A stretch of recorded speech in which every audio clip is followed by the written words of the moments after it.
You play the music Play and then music, rolling intro music. Hello and welcome to Shoes Off No Cap, a podcast where we talk about all things dance.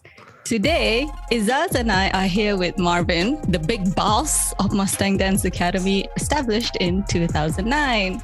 We're going to find out about Laushu Marvin's background, how he got into dance, how he built Mustang from the ground up, and how he managed to keep the business afloat during the 2020 pandemic and beyond.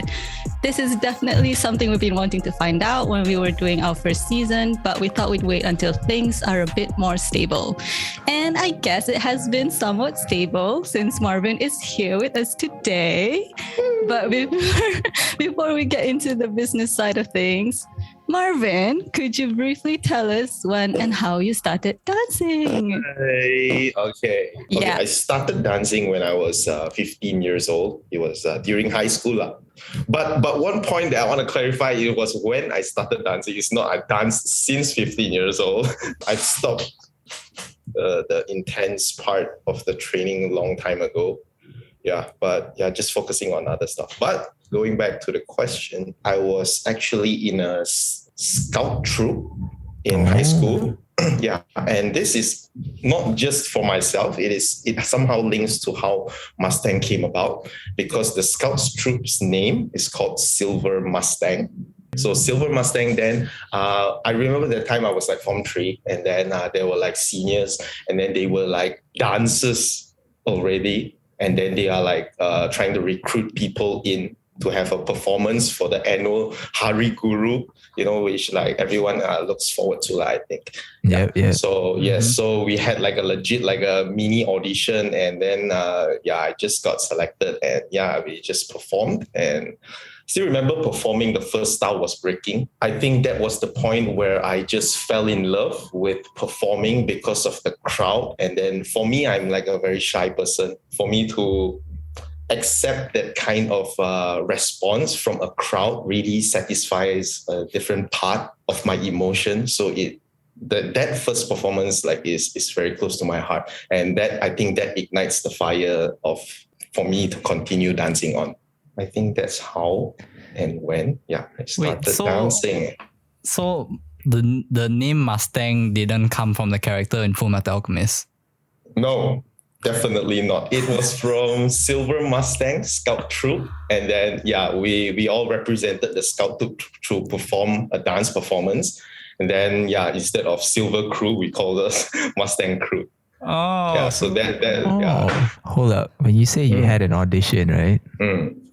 Do you remember what you did during the audition? Damn, man. It's just some so-called 6-step at that time, but I mean, if Lego Sam sees that, I mean, I'm gonna get some serious scolding from him, man.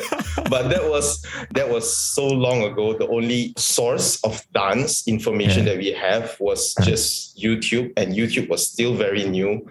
And I remember just wanting to learn more about dance. There were no dance studio except for one called Urban Groove. Have you all heard of that? Yep. Yeah. So that for me, that was the only dance studio that we had. And it was so far away. And for like a kid like me that time, it was totally unreachable, accessible for us. Where was it?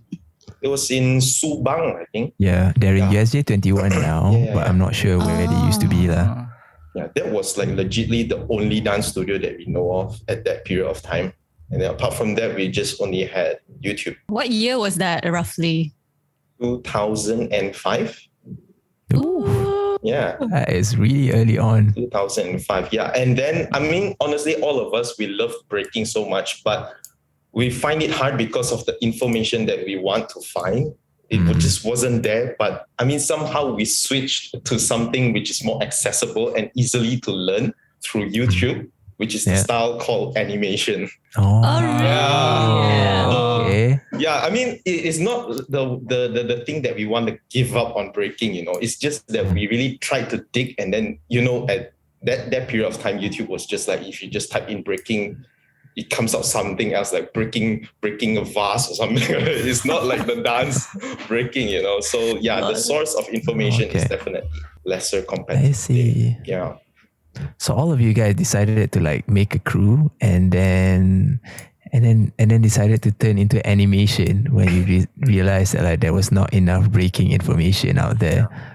I mean, that was one of the point. And then another point was animation in Japan at the time. Yumin, Nam Hyun Jun and all of those people were like damn hot. And we were we just fell in love. And then, just copying them. I mean, like it's the wrong way to learn for me today. Yeah. But the thing that the passion is so long ago, that is the only way that we feel that we could learn something. Wait, so you said there was 8 people in this crew. Can you name some of them? Like, are we familiar with these 8 people? Michael was one of them. You know Michael? Yeah, Makalele. So he's actually the leader. He's the one who was the one who sparked this thing that he wanted to form a crew. So he's the main guy. And then Chu Haoren, do you know who's Chu Haoren? No. Chu Haoren is a singer right now, and he's a YouTuber right now. Yeah. So, and then apart from that was just after secondary school, everyone had their own paths. The only ones who left and continued to pursue in dance was just Michael Makalele and Chu Haoren and myself. So like the team kind of disbanded after secondary school. Yes. Yeah. But they continued as Mustang crew, just Michael and Makalele. Yeah. Wait, just Makalele only, or Makalele and it was like this because when they graduated Form 5, I was still studying, right? I was still in Form 4, and then they had the time to go to college, and then both of them are at the same age, and then they had the time to just continue bringing the name through colleges and until I graduated. Then only I joined them. I see. Okay, so it continued till college as well. Yes. I see. That was the start. That was the start. That's the start. Yeah. So even in college, you still followed them to, with the crew activities. And did you have, what I wanted to ask was like, when was your first formal dance instruction? Yeah, as in like a class or a learning setting? Because everything happened so fast. The crew formed in 2005, and then 4 years later, I mean, like, just imagine, like, 4 years later, the leader that time, opened the dance studio. So for us at that time, we still don't have the access to learn a lot from instructors out there, because the community was so small, much smaller than today that it's either you or me or you, So so we had to do all the work, I would say, through the platforms that we have, which is only really YouTube, and then just getting the experience and then starting to conduct classes. But for me, Michael teaches basically everything at that point of time. Yeah. So was Michael the one who actually created the studio, the Mustang studio? Yeah. He was the founder. So 4 years after like the 2005 punya start of the crew lah. Yes. So 4 years 2009. Where was the studio back then? Kuchai Lama. Kuchai Lama. Okay. Yeah. Were you a part of the building of the studio, or were you just hanging I was. Yeah. I mean, I was always a very active member at that time, because why he opened the dance studio is because he just joined the Extro Battleground with Tuharan as Mustang crew, and then apparently they feel that they had a name for themselves, and then this is what they want to do, and then they opened the dance studio just focusing on animation, and I think there were just like hip hop, animation, just a few dance styles that I could recall at the time. And how many instructors back then? It was just, it started off with Michael alone. Oh wow! He was the one who teach all the styles, including the girl styles. Like you wouldn't imagine the amount of female students who is willing to follow his lead in class. So that is a huge respect to him, man. It takes a lot of courage for him to do so. I got something for Makalele right now. Good stuff. Good stuff. Wow. Yeah. Like legit, you look at the timetable of the dance studio. All makalele.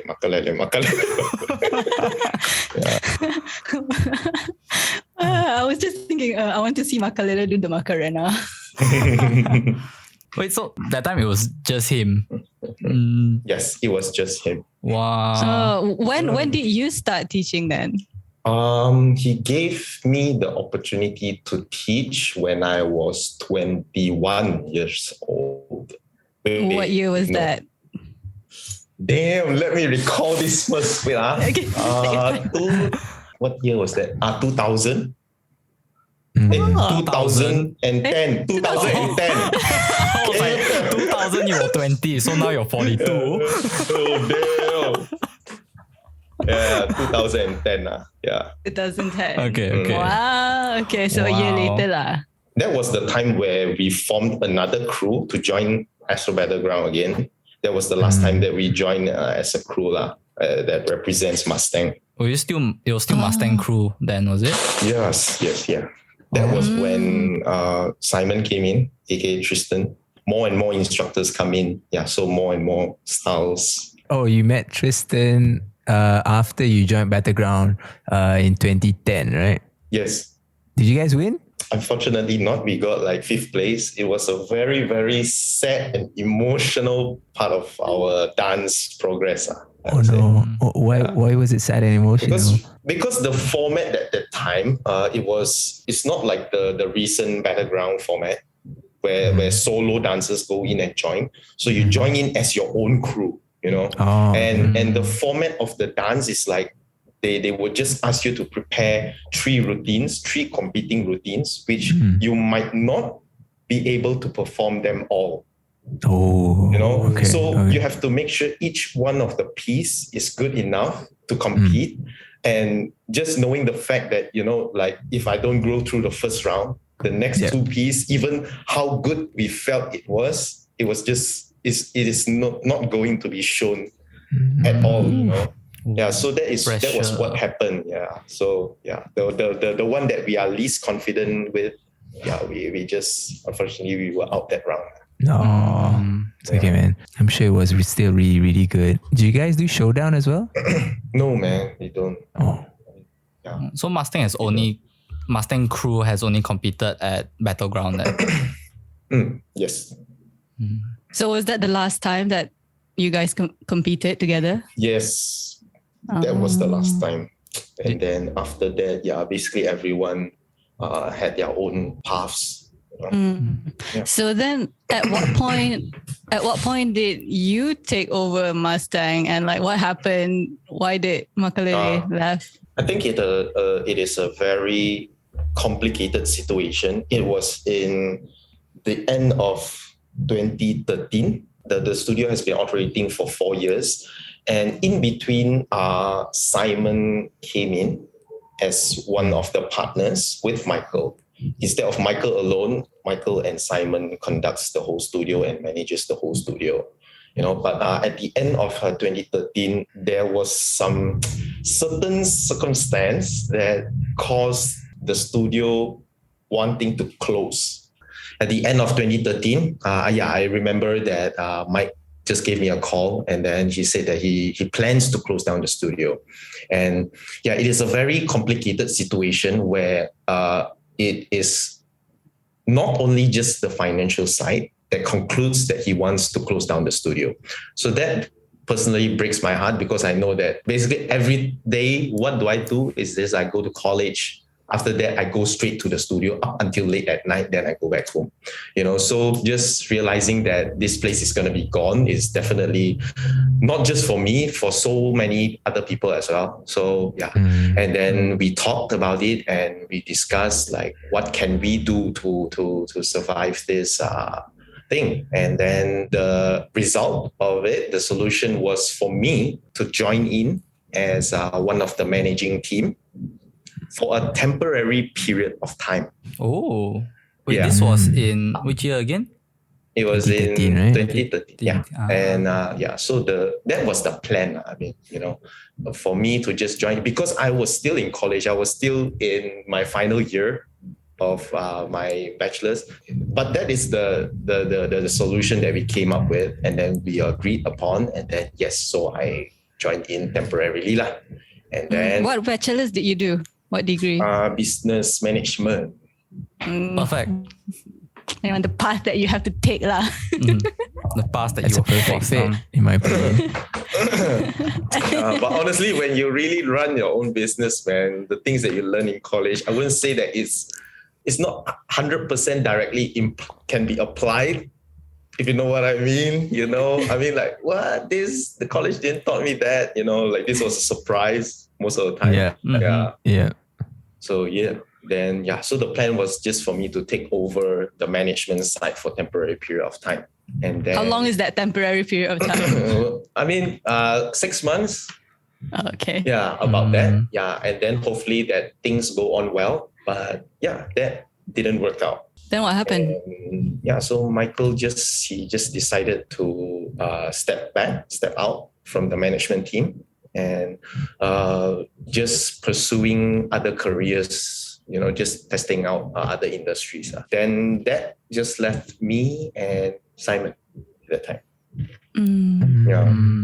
So you guys just continued with the blueprint basically, and then so you just go on, like, you didn't, like, it wasn't actually closed lah. It wasn't closed, but the fact that Michael is, you know, he is the one who started everything, and then he chose to, I mean, we are still very close up until today. We are still very close friends. And then every day he still reminds me of how he felt at that time, you know, I mean, some sort of guilt that he has up until today. And so I appreciate those moments, but that's just how it went.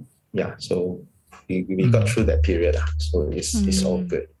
When Michael left and it was just you and Simon running the show, did you guys make any major changes to how you ran the place, or any different goals that you had for Mustang?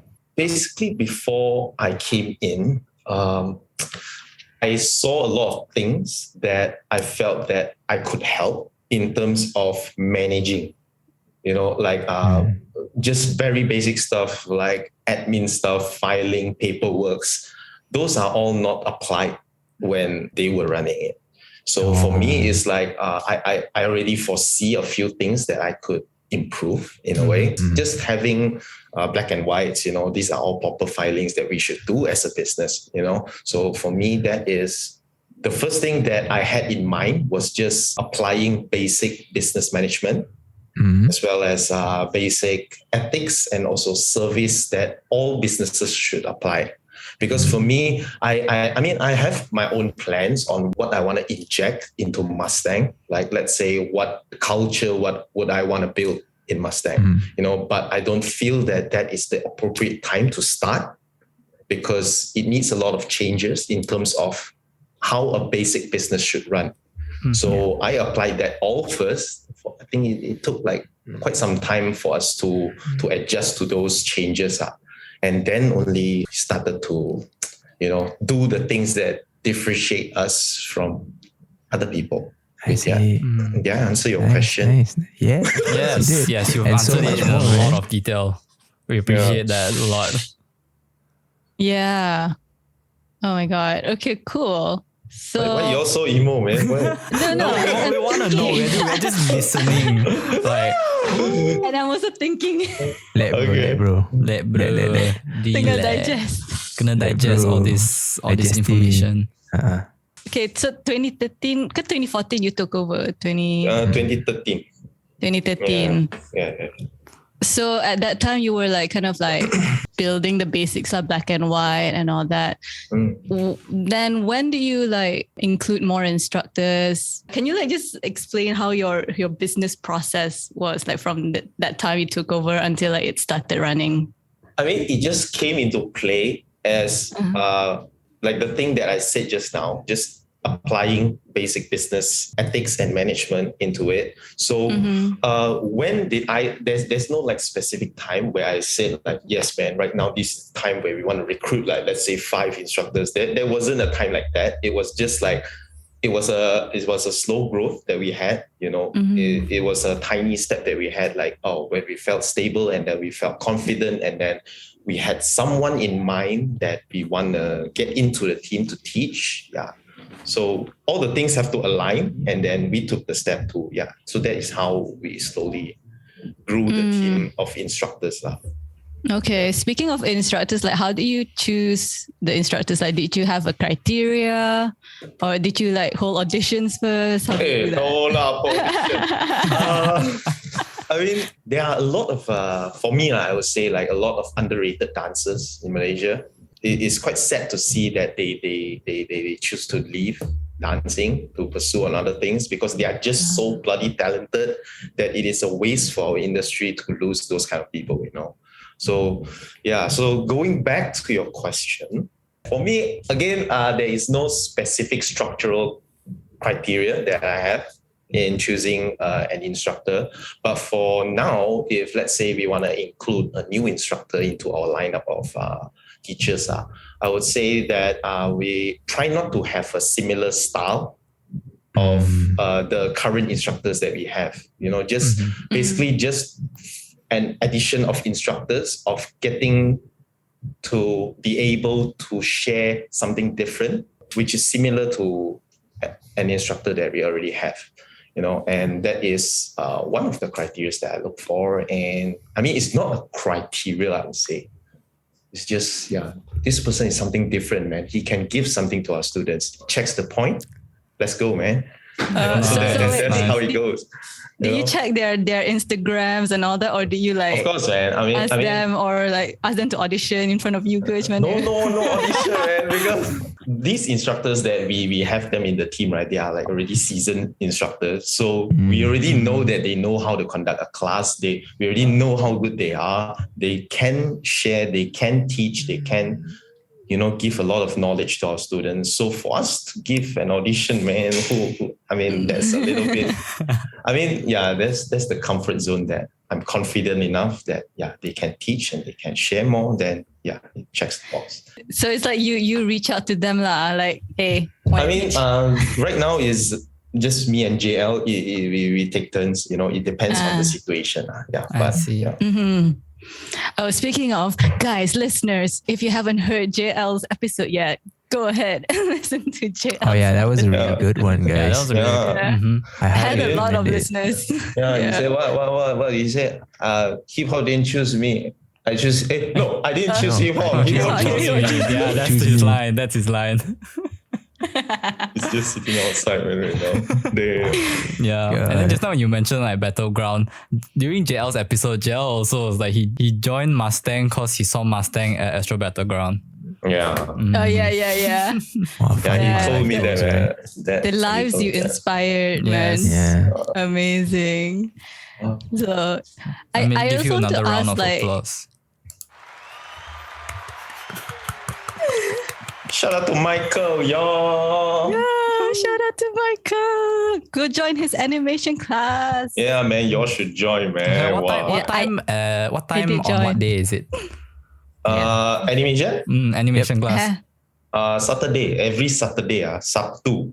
Saturday. Pukul berapa? 2:15. 2:15, Yes. Okay. So perfect after lunch class. It's After not too lunch. intense, but you work on your details. Yeah.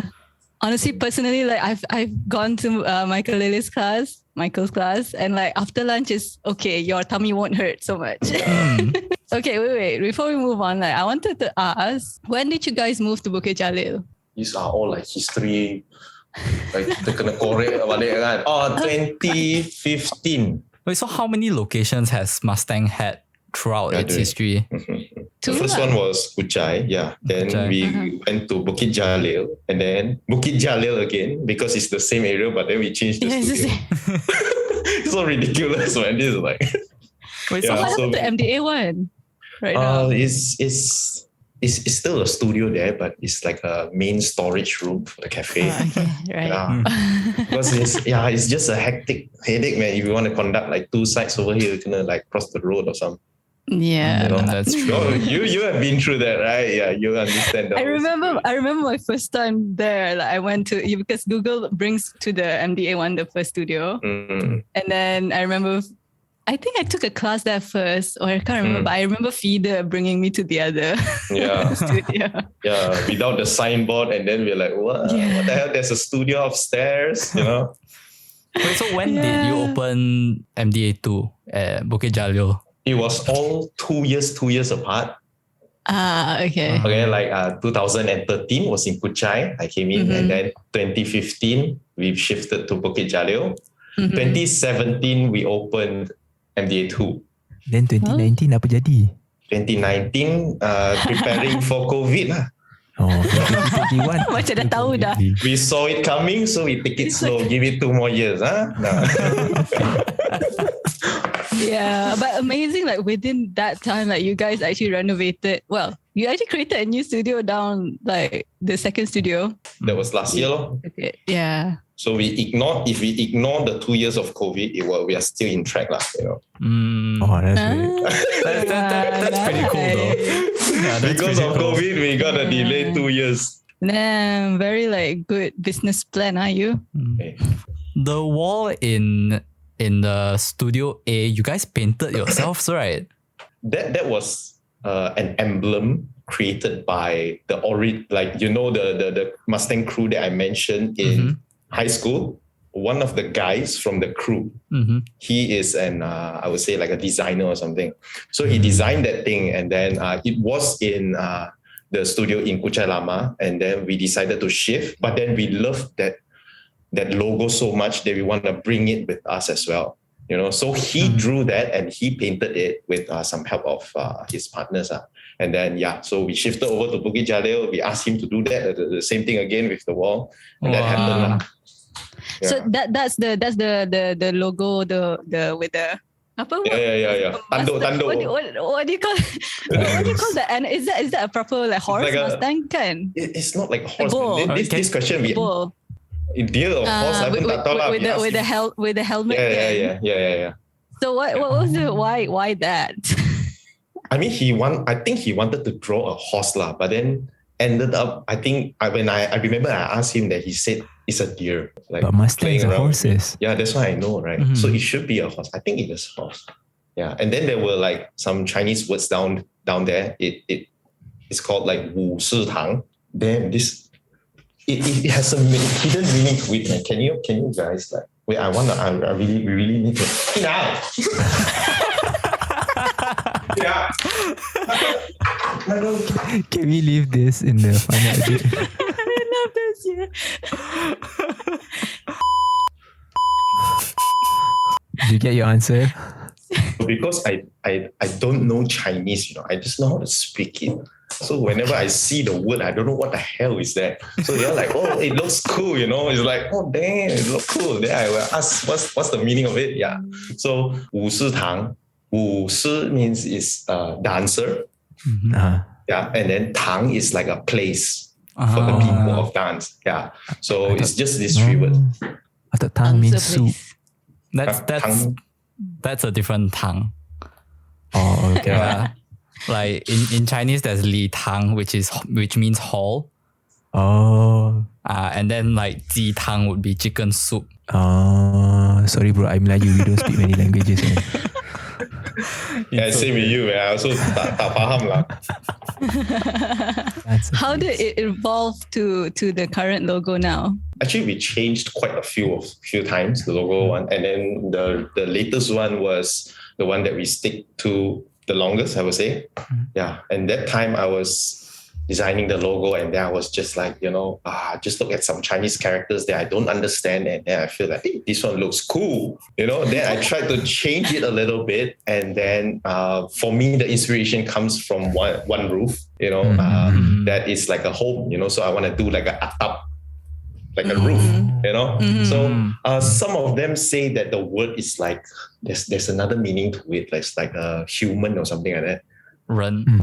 Okay. 人啊，不是 Person. Ke. Orang.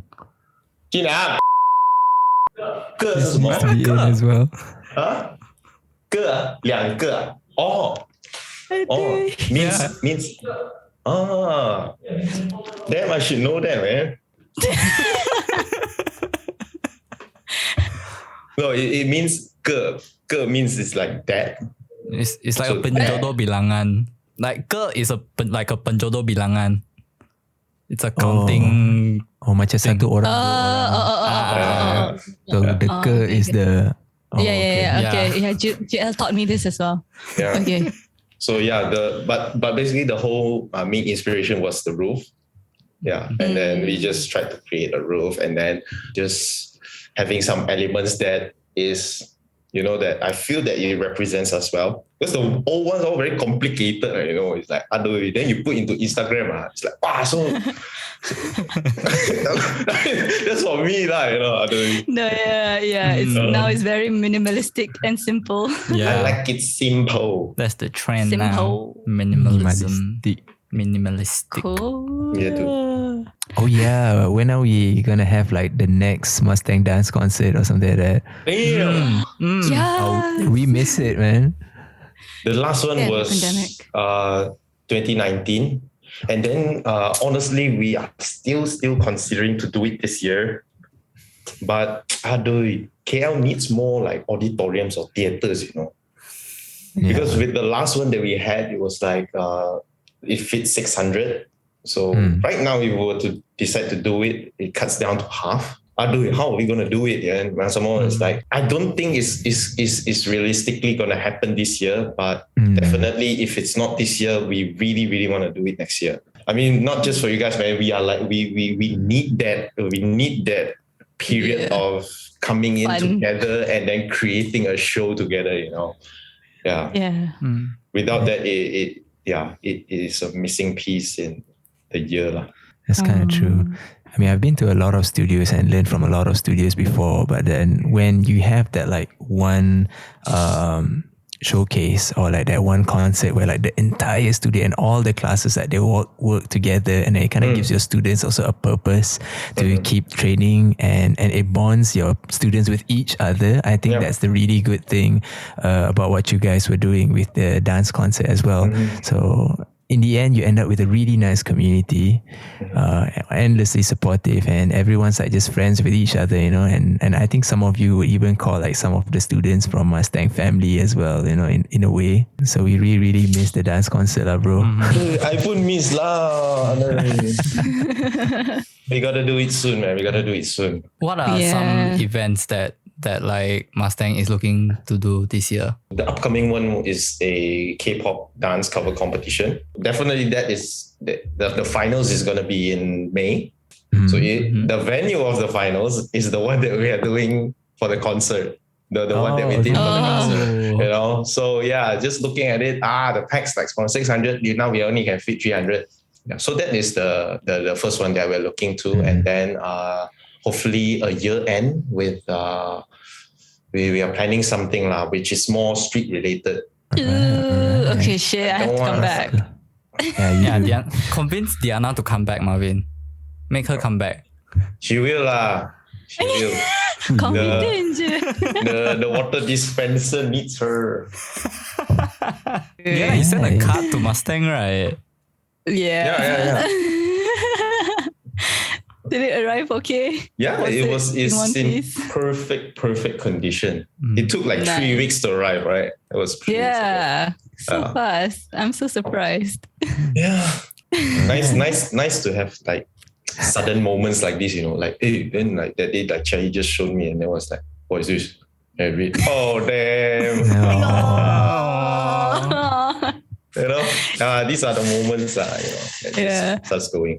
Like with Mustang, you guys have built like this really, really like strong community of dancers, and everyone in it seems to be like always like super supportive of each other. Like what do you think you guys did right that managed to build this? Man, this is like a deep question. How do I answer this? Damn, wait. I feel like it all started off when we were in high school. It was just like a culture, a bond that we have for each other. And that injected into our students. And slowly it becomes like a culture that it is today. So, but that is why sometimes I recall back, like, why are we like, people would say that we are like family oriented or something. The roots come, for me, it is from the high school that we started off, and then it slowly comes down. And then the important point is that it injects it into students, because students bring the culture along. Like for me, the group of era of students, it is very clear. Like this group of people is from that era. Like for me, for example, you all know Lemon. Yeah, so Lemon was a leader of the pack that holds this culture in. So whoever comes in during that period of time where Lemon leads the students as a student, he conveys that culture in, and then it brings down along. Even Lemon leaves. Yeah. Yeah. And then I would say up until today, there is so many groups. I mean, JL is one of them, that keeps on this culture. And then I would say Sean right now is one of the era. Really? The new gen. Like you guys like keep remind us of the old groups that we had. Like this group of like so family. I don't know how to describe it, it just feels safe, because for students, right, to step into a dance studio, it's very intimidating. Yeah. I mean, like if it's your first class, then it's so scary, so the first thing that you will need is like comfort. And then that group of people is you guys, just welcoming everyone to feel safe, like dancing is it's actually not scary, like you just want to feel welcome, and then you guys do that part. Yeah. So yeah, and then I believe, like, I mean, if someday, like Sean, if you know what I mean, then I mean, the students, the culture will keep on going, for me, that. So I'm grateful for that. Yeah. Do you think like this is what makes Mustang unique, different from other studios in KL? Everyone has their own differentiation period, right? Like what differentiates them. For us, this is what people keep on telling us, that we are different from in terms of how we communicate with people. So this is not that we self-declared that, we are like very friendly, this is what we heard from people. Yeah, so that seems to be the way. And one thing is that, pointing out, like shout out to all the instructors over at Mustang, right? The most touching part of them, I would say every single one of them that they hold, is that they don't talk the money part of them teaching in a studio, right? It's never the number one reason why they are here to teach. Yeah. And I mean, I've seen, like, for example, shout out to Sujit. She doesn't have a car. She stays in Kota Damansara or somewhat. Then she has to take a 30 to 40 ringgit grab one way over here. And then another 30 to 40 ringgit grab over there. Oh my Back there. So I mean, the money that she gets from teaching that one class, it's ridiculous if you think about it, But then she is willing to teach, she is willing to come for and I'm very happy with that kind of mentality. I mean, I'm not trying to make use of them, because this is what I felt from them, that they are coming here to teach willingly, to really want to improve people in dancing, regardless of the money side of it. Yeah. Wait, before we move on, Ja, I nak tanya, how do you see Mustang in like the next few years, 5 years time? First thing that for me that I aim to achieve in this studio, it will forever be just one studio in Malaysia, because I don't believe in, for me, dance studio should be just one, like area, The reason being that is like, it's hard to mimic a culture in different parts of a city. So for me, if I want to grow, or how do I foresee it, it's just going to grow bigger in size, but it's just still going to be just one Mustang. And yeah, that is like the near future lah. And then hopefully, like I said, Malaysian dancers are very underrated, and then hopefully one day they can be recognized internationally lah. So that is also one of the things that I want to get out, to reach out to other countries, and then hopefully that they can see what Malaysian dancers can offer, because some of them are really, really, really good, man. Mm-hmm. And then they should be out there more. And then, and to the point that I said just now, that they start to change their career, man, it's just like satu pisau masuk itu hat. Then you kasih pusing lagi, Yeah, so, that's the... Yeah, sadly the economy can't help them.